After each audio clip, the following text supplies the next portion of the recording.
আসসালামু আলাইকুম।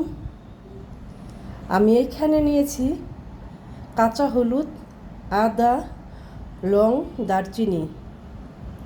এইখানে কাঁচা হলুদের পরিমাণ একটু বেশি, আদার পরিমাণ কম, আর এখানে লং একটু কম, দারচিনি একটু বেশি। আমি দারচিনি ছোট ছোট করে ভেঙে নিয়েছি। আমি এইখানে পানি নিয়েছি। এই পানিটা আমি চুলায় বসিয়ে দিব। যখন পানি ফুটে উঠবে ঠিক তখনই আমি সেই উপকরণগুলো ঢেলে দিব।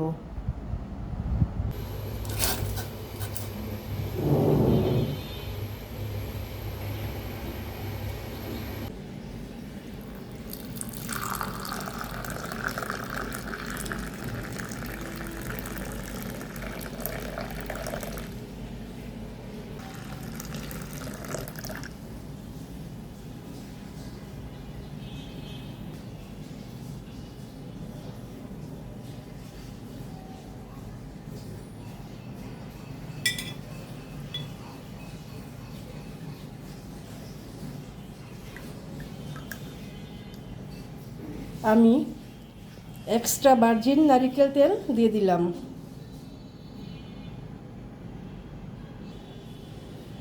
হয়ে গেল আমার হলুদের চা তৈরি। অ্যান্টি অক্সিডেন্টে ভরপুর এই চা। এই চা শরীরের জন্য খুবই উপকারী।